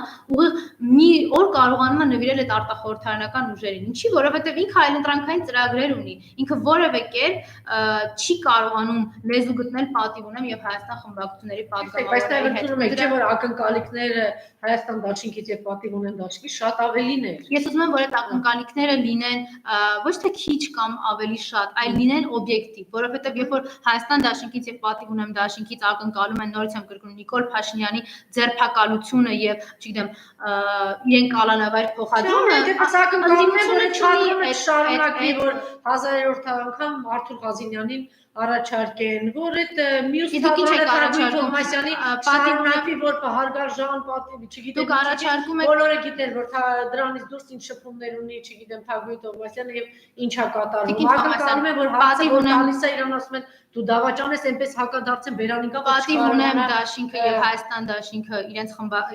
ակնկալում են, որ եթե 10 հոգով հարցակվում են, Արծիկ Մինասյանը չգնա այսպես պահի։ Արծիկ Մինասյանը պետք է մի հատ խփի, թող 10 անգամ էլ ծեծի, այսինքն բայ այդպես է։ Պատիվ ունեմ դաշինքի, Հայաստան դաշինքի խմբակցությունների падգամավորներից որևէ մեկի հետ իրենք չեն կարող լինել լավ հարաբերությունների մեջ եւ մենք մեր միասնական ենք Տիկին Թովմասյան, մենք միասնական ենք Իշխան Զաքարյանի մասին կհարցնեք Իշխան Զաքարյանի գրոմից դիմումը գրողից։ Հիմա որ ասում եք չեն կարող, հիմա ես դες վստահեցնում եմ, որ Թագուհի Թովմասյանին չեն տանելու։ Ես վստահ եմ, որ մեր գործ չեն տան, վաղը իրանց պետք լինի տանել, վստահ եք։ Ես վստահ եմ, որ մեր գործընկերները հաստատակամ են իրենց արտահայտած մտքերի մեջ, իրենք միասնական են մեր դաշինքներում արկային կարծիքին, որ Նիկոլ Փաշինյանը այս պետականության համար կործանարար է, այն ինչ տեղի է ունեցել Արցախի հետ, դա վստահ մի ասեք, Աննա, վաղը կարող է Թագուհի Թովմասյանը ցույց տվեք, ես ինձ վրա այս պատասխանատվությունը վերցնեմ, հույս հայտնեմ, որ այո, պետք չէ ընդդիմությանը պարակտել եւ հասնել Նիկոլ Փաշինյանի ցանկությանը, որտեղ Նիկոլ Փաշինյանը հիմա ինչ է ուզում անի։ Իր ամբողջ նպատակը քայքել են ընդդիմությունը, որ իր դեմ պայքարելու ունակ է։ Իսկ պատիվ ունեմ դաշինքն ու Հայաստան դաշինքը ապացուցել են, որ իրենք ունակ են պայքարելու։ Դրա համար ամեն ինչ գեներացվում է մեր դեմ, ամեն ինչ կենտրոնացված է մեր դեմ եւ նպատակ ունեն բոլոր հնարավոր միջոցներով, դուք էլ սկզբում ասացիք, ուղղակի պայքարելու մեր դեմ, մեր գոյությունը դադարեցնելու համար։ Այնտեղս մեր նման մարդիկ բոլոր առումներով իրենց հարթակը բան օգտագործում են ուժ տալ, աջակցել, ակնկալել, սпасել, այնպես չի որ սա տարածվում է, իսկ այդպեսի քիչ չեն 300-400,000 մարդ դայնա տվել, չէ՞, ընդհանուր առմամբ, այլ էս կեղծված ընտրություններով ես վստահ եմ, որ շատ ավելին է եղել։ 300,000 մարդ չի ուզեցել ընդհանրապես Նիկոլին տեսնի եւ այդ process-ին մասնակցի։ Հետո ինքը չունի գերակշիռ մեծամասնությունը քվեն մեր հայրենակիցները եւ այդ տեսակետը որ տարածվում է էլի իր կողմից թե գիտեք ինչ այ Արցախի հարցներ Հայաստանի անվտանգային խնդիրները այնքան էին կուտակվել ու այս ներողություն բառից համար գցեցին իմ ջեբը դա իր կողմից ուղղորդված քարոշչա մեքենայի կողմից սարքված թեզն է որովհետեւ ինչն են գցել քո ջեբը քեզ տարել դրել են Ալիևի հետ մի լիֆտի մեջ տիպողաբար քեզ տարել ասել են բանակցեն գործընթացի մասին Ալիևից գնա տեղեկացի թե քեզ ասել են որ Հայաստանի Հանրապետության վրա երբ որ հարձակվեն գան Սև լիճը գրավեն իշխանասարը գրավեն Տիգրանաշեն ուզենան գանվերցնեն դու ասես որ դրանք Հայաստանի ինքնիշխան տարածքները չեն որ ադրբեջանական անուններ տաս ասես դա ընդհանրապես սահմանային միջադեպեր է հիմա քեզ ով է խանգարում որ դու օգտագործելով քո վարչապետի լիազորություններն ու գործառույթները բոլոր ներկայացուցչական մարմիններում միջազգային հանրության առաջ ուղղակի խոսես թուրք-ադրբեջանական ագրեսիայի մասին ինչի ես լռում ով է քո ջեբը գցել են փաստը որ դու հիմա ուրանում ես հայոց ցեղասպանության միջազգային ճանաչումն ու պահանջատիրությունը քո ԱԳՆ-ն մի ամբողջ ինչ-որ անհեթեթ տեքստ է գրում որի մեջ մեկ անգամ հայոց ցեղասպանության մեղավոր պետության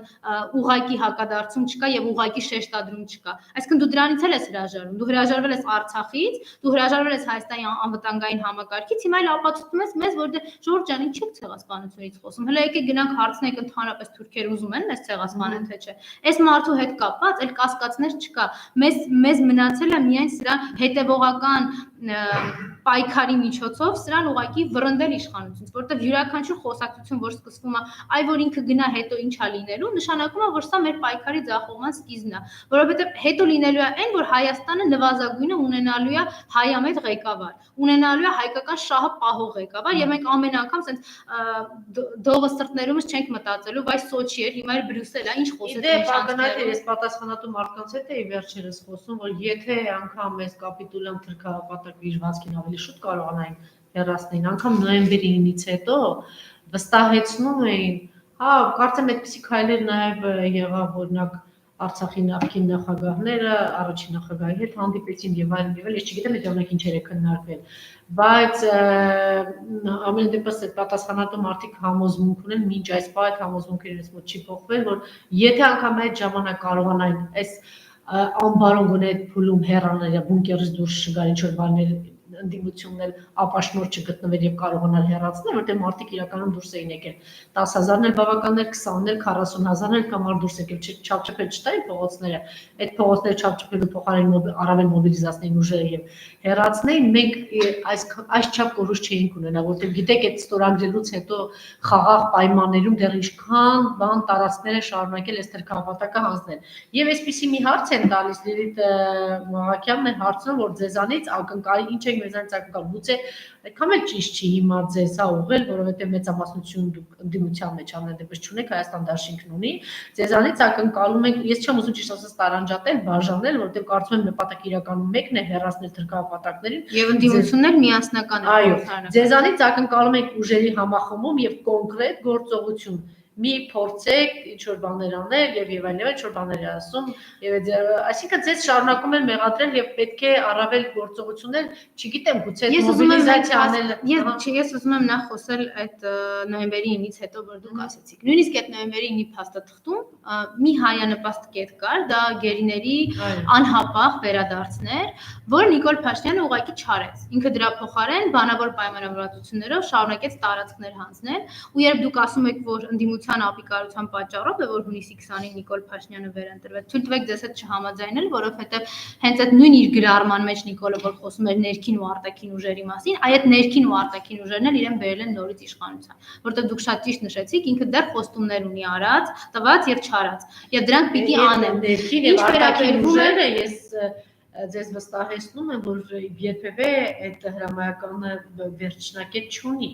վերջնակետ եւ դրա համար մեր միասնակ Գեղարքունիքը այդտեղից կտա Սևանը կտա այդ իհարկե Երևանը որովհետեւ որևէ Երևան այսինքն թուրքերը սահմանափակում չունեն իր այս այլանդակ հայտարարությունները ներքի չի դեր միշտ դա գործելու է բանդիմության դերը հենց այո հիմա դիքին թողնեսնել շատ լավ եկեք մենք ուրեմն օբյեկտիվ շրջանակներում խոսենք այս պահի դրությամբ Նիկոլ Փաշինյանը զավթել է ոչ միայն գործադիրն ու դատական այլ նաև օրենսդիր իշխանությունը ես ուզում եմ հասկանալ այն մարդիկ օրինակ ովքեր շատ հաճախ ասում են դուք խոսում եք գերիներից ասեք թե ընդդիմությունը ինչ է անում գերիների վերադարձնելու մասով ինձ կբացատրեք թե ինչ պետք է անի ընդդիմությունը որը երկիր ներկայացնելու, երկրի վերաբերյալ տարվող բանակցություններում մասնակցայնություն եւ որոշում կայացնելու որևէ իրավունք չունի։ Ինձ տվեք մի երկրի օրինակ այս երկրագնդի վրա, որտեղ ընդդիմությունը, ինստիտուցիոնալ ընդդիմություն կլինի, արտախորհրդարանական ընդդիմություն կլինի, հնարավորություն ունի իր վրա վերցնելու, գնա նստի իր դաշնակիցների հետ, գնա նստի իր թշնամիների հետ, ասի ես եմ ներկայացնում այս պետությունը, պետականությունը։ Նման բան գոյություն ունենալ ուղղակի չի կարող։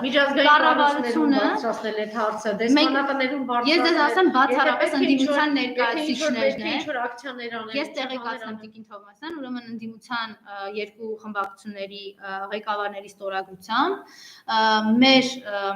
Հայաստանի Հանրապետությունում գտնվող դիվանագիտական ներկայացուցչություններին եւ այն միջազգային կառույցները, որոնք զբաղվում են մարդու իրավունքներով, ներկայացվել է համապարփակ զեկույց համապարփակ փաստակազմով, թե ինչպես են Հայաստանի Հանրապետությունում ճնշվում եւ ոտնահարվում քաղաքացիների իրավունքները։ Ինչ է անում Նիկոլ Փաշինյանը դատական համակարգի հետ։ Այն բոլոր ձայնագրությունները, որ մենք լսել ենք պատվերների տեսանկյունից, այն ամեն ինչը, որ իրենք կարողանում են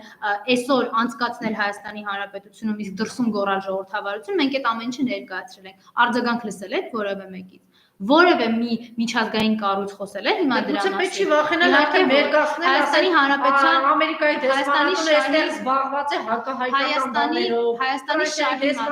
դեսպանատունը իր մակրոնով չգիտեմ ինչու Հայաստանի շահի մասին բացառապես ընդդիմության ներկայացուցիչներն են, որ խոսել են նոյեմբերի 16-ի մեր միջազգային գործընկերների հետ խոսել են նոյեմբերի 16-ին։ Չէ, դա բարձ է, մարդ ինքնին չի կարողանում պաշտպանել։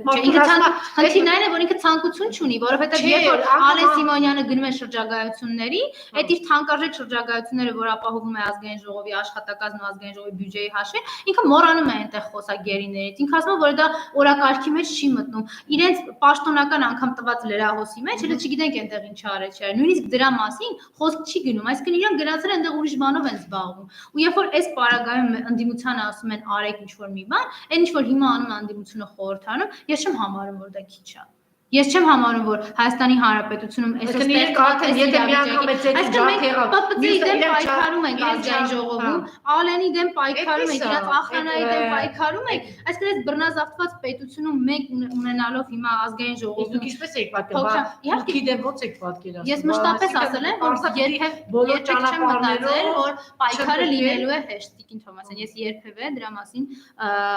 չեմ վախեցել ասեմ, որ որևէ մեկը թող չմտածի, որ սրանց դեմ պայքարը հեշտ է կամ սրանք վաղը որոշելու են ներողություն խնդրեն ու գնան Հայաստանից։ Ոչ, այդ դեպքում իրենք թուրք ու դավաճան չէին լինի ու թուրքի ստրուկ։ Հիմա այս մարդիկ այդպիսին են, ու երբ որ մարդիկ ինձ նստած ասում են մի բան արեք, ես ակնկալում եմ, որ կամ իմ արածին իրենք կգան իմ կողքը կկանգնեն, կամ ինձ կասեն ինչա պետք անել, ես գնամ իրենց կողքը կանգնեմ։ Ու Հանրապետական կուսակցությունը իր գործադիր մարմնի բազմաթիվ հայտարարություններում ուղղակի շեշտում է, որ նպատակը ոչ թե ապագայում ձևավորվելիք իշխանության պատկերն ու սխեման ունենալն է, այլ մեր միակ նպատակը սրանց ուղղակի վռնդելն է, որպեսզի Հայաստանը ունենա հենց այդ առաջ շարժվելու հնարավորությունը, որովհետև սրանց հետ այդ առաջ շարժվելու հնարավորությունը չկա։ Երբեմն ընդդիմությունից լսում ենք հարցեր, այս ինչ թեմա է, այս ինչ այդ նիստերի ժամանակն ավես, այդքան մեծ խայտարակություն, այսինքն մենք այդ փուլում ենք, այդքան պարզ չի, որ պետք է հասկանալ գյուղատնտեսության թեման կա, հանքի թեման կա, ամեն ինչը երկիրը տնտեսապես պայթում է, պարզ է, չէ՞, չկա ոչ մի կա, բոլոր ինստիտուտները պայթեցրել են, բոլոր կառույցները պայթեցրել են, տնտեսությունը փլուզված, համատարած փլուզված վիճակում է, բայց այդ հարցերը բացատրեն իբրև թե ինչ-որ մի հատ առողջապահական հարց լուծել, չգիտեմ ինչ որ հարց, բայց դուք շատ ճիշտ նոր նշեցիք ու ասացիք, որ այո, բայց դուք շատ ճիշտ նոր նշեցիք ու ասացիք, որ կան քաղաքացիներ, ում վրա այդ մանիպուլյացիան ազդում է։ Այսինքն այս մարդիկ ասում են մենք 2000 դրամով թոշակ ենք բարձրացրել, դա 50% է։ Բայց հիմա ընդդիմությունն է, չէ՞, այդ սրանց դատարկ արտահայտություններին արձագանք տվել ու այդ արձագանքի արդյունքում շատ ստել ուղղակի փլուզվել, շատ քիչ տոկոսն է բարձրացել, իսկ ողորմելի մենք դա պարբերաբար ասում ենք եւ այդ հակադարձությունները, որ այդ թրքահպատակներին ազգային ժողովի ամբիոնից տեղի ունենում, հենց այդ դա է հանդիսացել հիմք եւ աղբյուր, որ այսօր Հայաստանի Հանրապետության բազմաթիվ քաղաքացիների աչքերը բացվել են ու նույնիսկ այն հրապարակված սոցիոլոգիական հարցումները, որոնց համաձայն Նիկոլ Փաշինյանը ոչ վստահության, ոչ այլևս իր հետ հույս կապելու հնարավորություն են տեսնում մեր բնակչության գերակշիռ մեծամասնությունը, դա հենց նաեւ ընդդիմության աշխատանքն է։ Ես վստահաբար կարող եմ ձեզ հետ համաձայնել, մենք մեր վերջնակետին չենք հասել, ասել որ ոչինչ չենք արել ու այսօրվա իրականության մեջ որ հայ ժողովուրդը այլևս դրսում թե ներսում կասկած չունի որ Հայաստանը զավթված է դավաճանների կողմից, դա էլ է ընդդիմության հետևողական աշխատանքի շնորհքը։ Պիտի անենք ավելին, վստահ եմ, պիտի անենք ավելին, դուք ճիշտ եք։ Անելու ենք, այո, փորձում ենք անել եւ գնալ։ Ավերածությունը երկիր հանձնելը տեղի ունենում շատ արագ, ընդդիմություն հնարավորություն է ունեցել իր կողքը մոբիլիզացնել շատ մարդկանց, այդ պարագայթացվեց ուժեր, չգիտեմ, նախագահներն եւ դա իրենց չի հաջողել, եկեք ընդունենք, որ դա իրենց վատ աշխատանքի, չգիտեմ, նաեւ ինչ որ իմաստով ձախողում է։ Իհարկե դժվար է, ով ասեց հեշտ պիտի լինի։ Որևէ մեկը չի խոսում հեշտ լինելու մասին, բայց մենք հենց նոր խոսում ենք դրա մասին, կամք ունենա ինչ որ բաների։ Տիկին Թովմասյան, դուք իրավացիորեն նշում եք, թե ինչ էր կատարվում 2018 թվականից, սկսեցինք դմդմփույց, չէ՞։ Մարդիկ, երբ որ բռնազավթում էին Հայաստանում իշխանությունը, այդ արտաքին ուժերի,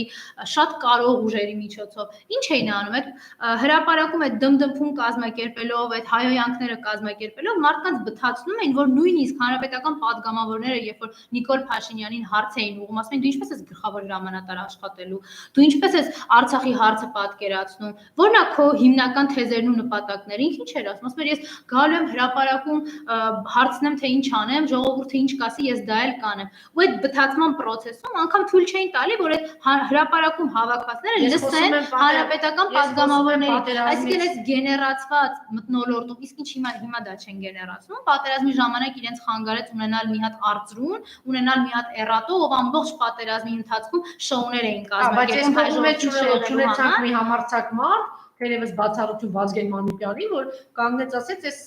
սրիկա է թե չգիտեմ, թե պետք է հեռանա, որտեղ սա հանձնում է։ Իսկ եթե շատ ավելի համախմբված լիներ, Իդեմս Վազգեն Մանուկյանի այդ հայտարարությունը արել են բոլոր 17 ուժերը։ Արել են այն հազարավոր մարդիկ ստորագրելուց անից հետո հազարավոր, իսկ որը մեկը գիտեր, որ ինքը ստորագրելու է։ Այսինքն, երբ որ Իշխան Սաղաթելյանն ու Էդուարդ Շարմազանովը գնում էին իր հետ կառավարության հանդիպմանը եւ նույնիսկ այդ հանդիպման վերաբերյալ ինքը հիմա ստեր է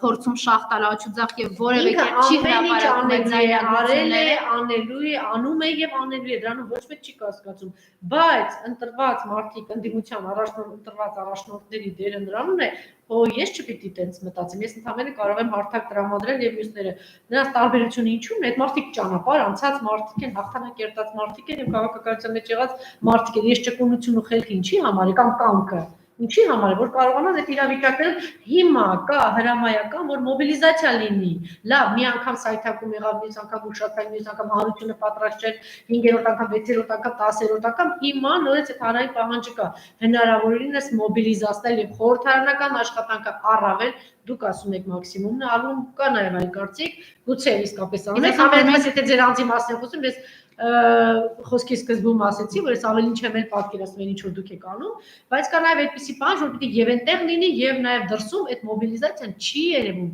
չկա, չի համակարգվում։ Դրա համար պետք է միասնականություն տիկին Թովմասյան։ Դուք անդադ խոսում եք մեր լիդերների, դուք խոսում եք ձեր առաջնորդների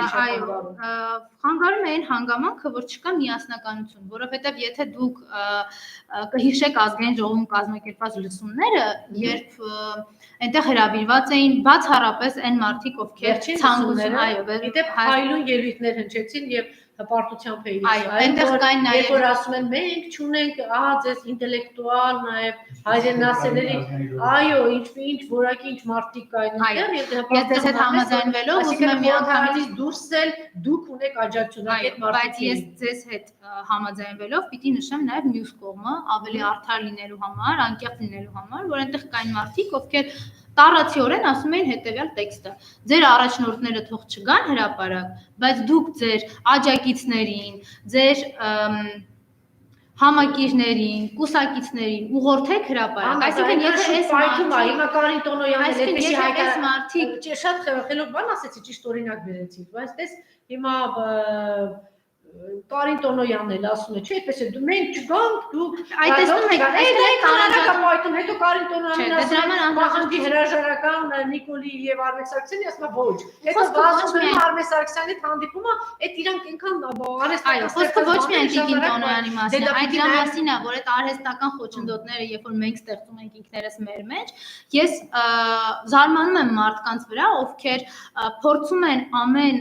դիմադրության, հայրենիքի փրկության շարժման ժամանակ։ Իրենք փորձում են տրամաբանությունը պայքար այդպեսի բան է։ Մենք հիմա տարբեր բաներ, մենք իմ խորին համոզմամբ քաղաքականությունը, ինչի մասին որ մենք խոսում ենք կլասիկ դրսևորմամբ, հիմա Հայաստանի Հանրապետություն գոյություն չունի։ Նախ մենք քաղաքական համակարգել չունենք այլևս, որովհետև Նիկոլ Փաշինյանը դա ամբողջությամբ ջարդ ու փշուր արեց եւ դարձեց ընդհանրապես ուսապարկերի համար նախատեսված կնոպկասեղմեր ինչ որտեղ, այն ժամանակ, երբ որ հենց ազգային ժողովը պիտի դառնար քաղաքական մշակող եւ քաղաքականություն թելադրողը նաեւ քաղաքական համակարգին։ Հիմա եթե մենք խոսում ենք մեր առաջ ծառացած կարևորագույն խնդիրների մասին, հայրենիքը փրկելու մասին, մենք այստեղ քաղաքական համակարգի մասին պիտի չխոսենք եւ յուրաքանչյուր մեկը ով մտածում է ինձ նման որպես Հայաստանի Հանրապետության քաղաքացի որ Նիկոլ Փաշինյանը դավաճան է եւ իր հետ շարունակելու ու քայլելու հնարավորություն չկա ինձ մոտ այստեղ փակվում է ես այս նախադասությունից հետո ստորակետ եւ բայց չեմ դնում այն մարդիկ ովքեր էսի մասածին ավելացնում են ստորակետ բայց ու սկսում են ինչ որ ներողություն բառից համար հա փիլիսոփայական մեկնաբանություններ անել առայն թե այս սա հավաքվեց նա չհավաքվեց այս մեկը գնաց հրապարակ այս մեկը երկար մնաց հրապարակում այս մեկը կարճ շատ ճիշտ բան եք ասում բայց դա պիտի կարողանալ հասցնել հանրությանը օրինակ մեծ սխալ երբ որ դուք ասեցիք այսպես հարցակվում են եւ այլ լավ գուցե առաջին 6 ամիս կամ 1 տարի ինչ որ շփոթ կար ինչ որ այսպեսի բան կար բայց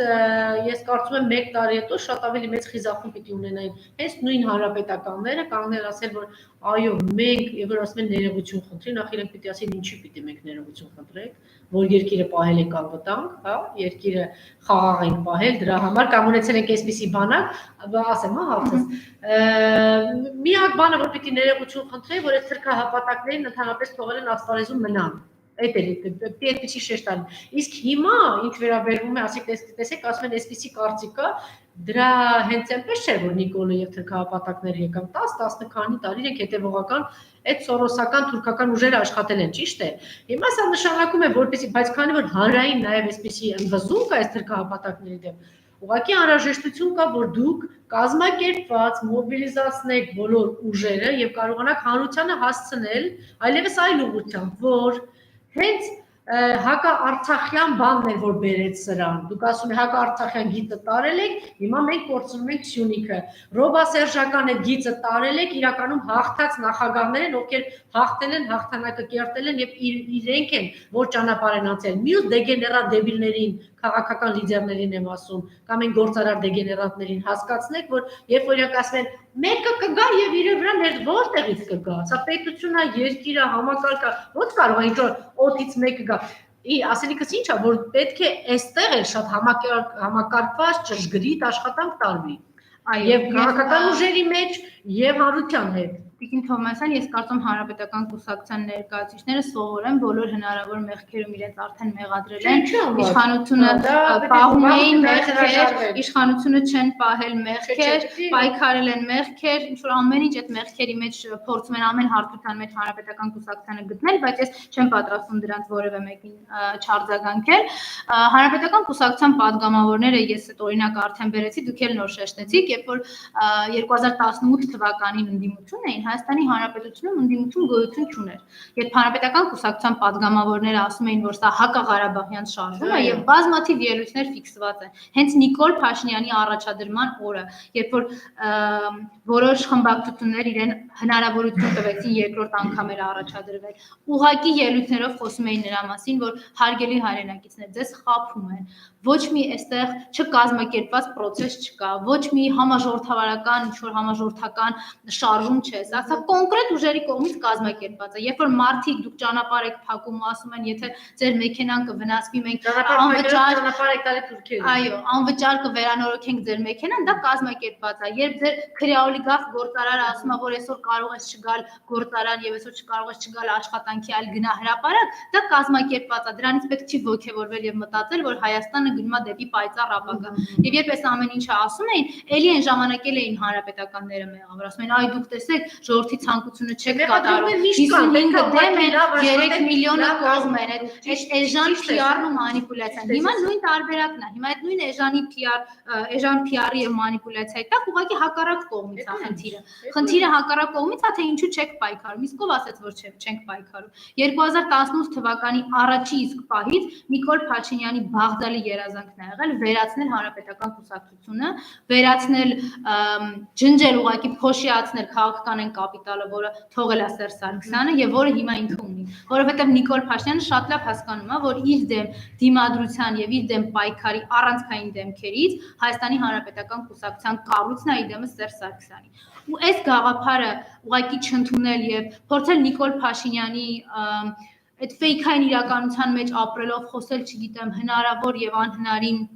ընդդիմության մեղքերի մասին, ես նորից եմ կրկնում, ես օբյեկտիվ քննադատություն եւ հենց իմ վարքագծի հետ կապված ցանկացած առաջարկ պատրաստ եմ լսել եւ ընդունել եւ կարծում շատերը գիտեն, թե ինչպես եմ ես քննարկում բաց, թե ինչ անել, ինչ անել, ասեք ինչ անել։ Կազմակերպված մոբիլիզացված նորից 17 ուժեր, 18 ուժեր, 20 ուժեր կենտրոնանալ, նախագահներ, նախկին, ներկա, ձևը գտնել, բանակցել, համագործակցել, իհարկե սա ծավալուն տարօրինակ աշխատանք է, բայց իհարկե դա մնում է ընտրված ընդդիմության վրա եւ պետք չէ այդ խոսակցությունները, եթե ինչ պատահական մարդիկ գալիս են, դուք մի երևացեք, սա ոչ քաղաքական, ասենք դեբիլ հայտարարություններ են անում։ Մարդը դուրս է եկել պայքարի քաղաքականացած, սա քաղաքական պայքար չէ, ասենք այո, այն պարագային երբ քաղաքականությունն է միջոցը լուծելու երբ ասեք այդ դեբիլիզմը ոչ ենք առաջնորդվելու, այնուամենայնիվ քաղաքական, բայց երբ որ կա բացարձակապես միշտ ընդդիմությունից պահանջ եւ շատ-շատերը հիմա սկսել են ուղղակի ընդդիմության գործունեության հաշվին մոռացության մատնել Նիկոլ Փաշինյանի արածները, ինձ համար դա անընդունելի է։ Այսինքն եթե մարդ ամեն օր կարողանում է ժամանակ գտնել, հավես եւ տրամադրություն նրան քննադատել ընդդիմությանը, ու չխոսել Նիկոլի ամեն օր տևող դավաճանության մասին եւ ամեն օր շարունակվող դավաճանության, դրա մասին պետք է դրա մասին քննադատում են, ասում են եւ այնպես ես վստահեցնում եմ, որ շատ-շատերը, որ հիմա ինչ որտեղ ձայն չեն հանում, լռում են կամ դեռ պասիվ անվերում ընդդիմությանը ոչինչ չեն ասում, խորհրդարանական ընդդիմությունը զուտ այդ նկատառումները, որ հանկարծ ուժ չտան թրքահպատակին, գերխնդիր այնուամենայնիվ համարում են իրեն, բայց ժամանակը գնում է եւ անշուշտ ընդդիմությունից պահանջը շատ ավելի մեծ է։ Ընդդիմությունից պահանջը շատ ավելի մեծ է, բայց պետք է հստակ հասկանալ, որ այդ ընդդիմությանը նաև օգնել եւ օժանդակել է պետք եւ ամեն անգամ բացարձակ ինչ որ մարդիկ ոնց եմ ես նկատում, որ ինչ որ սկսել են հավասար նժարների վրա են դնում եւ ընդդիմությանը եւ իշխանությանը, մի օր իշխանության մասին են ինչ որ մի բան ասում, մի օր ընդդիմության մասին է։ Այսինքն իրենք փորձում են համեմատության մեջ դնել այն ուժերին, ովքեր պայքարում են ներքին եւ արտաքին թշնամու դեմ եւ Նիկոլի միջև։ Այսինքն եթե մարդ մի օր խոսում է նրա մասին, որ Նիկոլ Փաշինյանը հանձնում է Սյունիքը, հաջորդ վայրկյանին խոսում է նրա մասին, որ ընդդիմությունը Սյունիքը չի պահում։ Ուզում հասկանամ ընդդիմության գործիքակազմը այս պահի դրությամբ պահելու Սյունիքը որն է, գերիներին հետ բերելունը որն է, մենք ենք գնում նստում դաշնամիների կամ դաշնակիցների հետ կազմակերպված մեկ անգամ ստացվել է 16-18 ուժերին հավաքել, ստացվել է 5-6 նախագահ նստել են իրար կողք, գուցե օրասական բայց այդ մարդիկ հիմա էլ պայքարում են եւ աշխատում են եւ դրանց հավասարության նշան դնել իրենց եւ դա չէ քննարկում ինչի մասն խոսքը չի կա դա անբարոյականության վերջն է եթե որևէ մեկը կարող է ինչ-որ մեկին դնել հա այս պայքարող ուժերին դնել եւ այդ տենդենսը որ ուզում է հիմա Նիկոլ Փաշինյանը ներմուծել այսինքն բոլոր սլակները ուղղել ընդդիմության վրա ինքը երկիրը հանձնի բոլոր սլակները ուղղեն ընդդիմության վրա դա իհարկե ես ուզում եմ մենք ինձ ճիշտ հասկացեք որևէ քննադատության հետ կապված խոսքը առողջ քննադատության մասն է եւ ոչ ինքնահաստատվողների խնդիր չկա վարքագիծ ուղղելու, վարքագիծ փոխելու, այն շտկելու եւ ավելի լավը դարձնելու բայց երբ մարդիկ սկսում են պահանջել ընդդիմությունից բաներ թողնելով այսօրվա թրքահպատակներին այդ մարդկանց թողնում են մի կողմ հա դե իրանց մասին գիտենալով չի պետքա հետևողական ուշադրությամբ, որտեղ հետևողական ուշադրությունն է սրանց սպանում։ Միակ զենքը սրանց դեմ հետևողական ուշադրությունն է, որտեղ իրենք չեն ասում են այդ կարմիր գծերը, արագաչափերը, հանրապետականների ունեցվածքն է։ Հիմա ում ունեցվածքն է։ Այդ կարմիր գծերն եք հանել, թե արագաչափերը։ Հիմա դա ձեր ունեցվածքն է, թե չէ։ Հետևողական կերպով Ալենի հարցը լուծեիք եւ Նիկոլի հարցը լուծեիք։ Ալենի հարցը Հայաստանի Հանրապետության ազգային ընդդիմադիրները դիմել են սահմանադրական դատարան եւ սահմանավորներից ով է որ կարգի վրա Զորենոսը դուք ով եք այստեղ Չգիտեմ ով է ձեր աղջիկներից մեկն է Հայաստան դաշինքից է։ Բայց այդ միջադեպերը բարբերաբար են լինում, այսինքն իրենք ով ես որ մի հատ գիտեք նույն Ալենը ամեն անգամ հրահանգ է ստանում Նիկոլից, որ այս նիստն էլ պետք է անցնի նենց, ոնց որ ես եմ պատկերացնում։ Այսինքն Ալենը ազգային ժողովի նախագահի պաշտոնը ստացել է, բացառապես դրա, բայց մենք էլ մերն ենք անում։ Դուք ինչ որ միտեղ տեսել եք, որ Ալենի սահմանափակումները մեր վրա ազդում է, կամ Ալենի այդ, չգիտեմ, ախրանիկա պետությունը, որը ստեղծել է նաև ազգային ժողովի վրա ազդում է։ Ես տեսնում եմ հարթադրումներ, հետո տեսնում եմ Նիկոլի կամ մյուսների կողմից ցինիկ սուտ լկտի արձագանքներ, հետո տեսնում եմ որ ընդդիմության այդ նույն մարդը այդ բան չի արձագանքում, հետո գնում է չգիտեմ ցած հերոսացած բան։ Չէ, Տիկին Թովմասյան, մենք արձագանքում ենք, դահլիճում ենք արձագանքում եւ նորից եմ կրկնում այդ բարբերաբար հարցակումները, նույնիսկ ֆիզիկական ոտնձգությունները մեր նկատմամբ հենց դրա արդյունքն է, որովհետեւ եթե այդ մարդիկ իրենց համար մեր մեջ վտանգ չտեսնեն, իրենք ընդհանրապես մեզ չեն արձագանքի, վստահ եղեք, իրենք կասեն ինչքան ուզում եք խոսեք, իրենք հենց այդ խոսելու մեջ վտանգ են տեսնում, իրենք վտանգ են տեսնում նրա մեջ, որ ընդդիմության որևէ ներկայացուցիչ ուղղակի չի խորշում իրենց դեմքին ասելու այն, ինչ մտածում է իրենց մասին։ Շատ լավ, եւ մենք շրջանցեցինք այդ հարցը, Իշխան հասկանում չեք ուզում դրա մասին խոսել, այնուամենայնիվ Իշխան Զաքարյանի հեռանալ ենք ինչ որ հարցազրույց էր տվել, հա, որ դե գիտեք մարդը ինչ քայլ ուզում է անի, ստոր կամ ոչ ստոր, չգիտեմ ինչ, մարդը միշտ ինչ որ մի բան գտնում է արդարացման, ինչ որ բան կարող է գտնել։ Կարծեմ, որ ինքը զբաղված է հայ-ռուս, բելարուս այդ բարեկամական ես չեմ խուսափում խոսել դրա մասին, ես ուղղակի ունեմ մի հստակ կարծիք այս պահին, որ այդ հայտարարություն անողից է պետք հարցնել, թե ինքը ինչ նկատի ուներ, ինչ էր ուզում անել։ Ես կարող եմ իմ մասին խոսել ու սիրով կխոսեմ նաև իմ խմբակցության ու դաշինքի մասին։ Հիմա իմ դաշինքի եւ իմ խմբակցությունը ինքը ուշ տվեց եւ այսօր ունի սահմանադրական մեծամասնություն։ Դա այդ սահմանադրական մեծամասնությունը ապահովողից խնդրում եմ հարցրեք։ Ես սիրով կխոսեմ իմ խմբակցության մասին։ Պարոն Վանեցյանի, Սերժ Սարգսյանին հարցրել եք։ Իշխան Զաքարյանի երբ եք ծանոթացել, օրինակ հարցնեիք Սերժ Սարգսյանը երբ է ծանոթացել։ Ես սիրով կխոսեմ իմ խմբակցության մասին։ Ծանոթացել է ծանոթության։ Ես սիրով կխոսեմ իմ խմբակցության մասին, իմ դաշինքի մասին, առաջնորդների մասին, որտեղ վստահաբար կարող եմ ասել, որ ոչ մի կաշկանդող բան, բացի քաջալերումից, բացի ոգևորումից եւ բացի թիկունք եւ մեջք լինելուց այն հայանպաստ գործին ես թրքահպատակների դեմ ես չեմ ստացել։ Ես չգիտեմ ինչի մասին է խոսվում այդ հայտարարության մեջ, նորից եմ կրկնում, հարցրեք հայտարարությունը անողին, ես որպես պատիվ ունեմ խմբակցության անդամ, ես վստահեցնում եմ, որ այդ խմբակցությունում կա բացարձակ միասնականություն, այդ խմբակցությունում կա մեկը մյուսի թագուին գնա ինչ եք ասել։ Տիկին Թովմասյան, մենք այսօր ունենք միասնական խմբակցություն եւ այդ խմբակցությունը միասնական է ինչպես նախընտրական շատ ակտիվ աշխատում, ասեմ, որ իմանաք, այնպես որ այդ ակտիվ աշխատանքը իսկ ինքը Ես առաջինն էի որ ասեցի այսօր, որ այդ քրյա օլիգարխները ստացել են հանձնարարական ու այդ Նիկոլի հանձնարարականները կատարում են, բայց արդյոք ես պիտի դրա մասին մտահոգվեմ այնքան, որ դա դառնա իմ օրակարգը։ Իհարկե ոչ, իմ օրակարգը այսօր Նիկոլի թե ինչով են առաջնորդվում, այնտեղ հրամայական այսինքն Գրզոյի գոյության մասին մեր հանրությունը չգիտի, ես պիտի ներկայացնեմ թե Գրզոնովը։ Եթե դուք ծանոթ այսինքն մարդիկ չգիտեն 90-ականներից սկսած ինչ որ մեզ 2018 թվականին վստահեցնում էին, որ այդ քրյա օլիգարխները բացառապես հանրապետականի կողքը հավաքված մարդիկ են։ Հիմա թող տեսնեն այդ քրյա օլիգարխները ում կողքն են, ում համար են ծառայում, ինչպես են այս պետությունը հարստահարում։ Այսինքն ես պիտի այդ ամեն ինչի մասին ասեմ։ Իմ խնդիրը հիմա այստեղ ոչ թե Նիկոլ Փաշինյանի նշանակումների մասին խոսելն է, հա, ՊՆ սարքել ասֆալտչիկին, քրյա օլիգարխի սարքել падգամավոր։ Ես դրա մասին չեմ ուզում անգամ խոսել ու ժամանակ կորցնել, որովհետև իմ խնդիրը այդ ՊՆ-ին ասֆալտչիկ դարձնողին եւ քրյա օլիգարխ կրիմինոգեն տարերին իշխանություն տվողին իշխանությունից հանելն է։ Սա է խնդրեմը։ Այո։ Այստեղ մի այսպեսի հարցեր են, հա, ուղղել հիմա այդ ծեծը ազդել է ձեզ վրա, թե չի ազդել, չնայած մասամբ խոսեցիք։ Ես կարծում եմ հիմա դրա մասին խոսել կամ չխոսելը իմաստ չունի, որովհետև եթե իմ գործունեությանը, մեր գործընկերների գործունեությանը տեսնեք, որևէ կերպ կարծում կասկած չի մնա առայն, որ չի կարող ազդել եւ ոչինչ չի կարող ազդել։ Նույնիսկ այդ հարյուրավոր պատերի տակ շարված այդ զինվորական համազգեստով մարդիկ ազգային ժողովում, այդ ախրանիկները եւ բոլոր հնարավոր միջոցներով ընդդիմության ճնշելու գործիքները չեն ազդում, որտեղ նորից եմ կրկնում, եթե ինչ որ մի օր այդ ազգային ժողովում դուք գտնեք Նիկոլի համար այդ հանգիստ մթնոլորտն ու վիճակը, այդ ժամանակ սկսեք ընդդիմությանը մեղադրել, որտեղ այդ պահից ձեզ վստահեցնում եմ, ինձ կարող եք կանչել ու անգամ ասել, որ այս հանգիստ մթնոլորտը մոտ նրա պատճառով է, որ դուք դարձել եք Նիկոլ Փաշինյանի սիրած ընդդիմությունը, Նիկոլ Փաշինյանի սրտի ընդդիմությունը, իրան ջուր բերող ընդդիմությունը, ինչպես նախկինում էր, իրան կոֆե դնող ընդդիմությունը, ինչպես նախկինում Դե էր։ մեծ սուրճ մեկ-մեկ ոնց որ դնում են ասում են։ Չեն դնում սուրճ, ոչ մեկ չեն խմում։ Շնորհակալություն, շատ հետաքրքիր։ Համենայն դեպս հաճելի է լսել, շնորհակալություն, որ հետևում եք մեզ։ Իմ հյուրն է, պատիվ ունեմ Դաշինքից, Հանրապետական կուսակցությունից, պատգամավոր Աննա Մկրտչյան։ Շնորհակալություն։ Ես եմ շնորհակալ։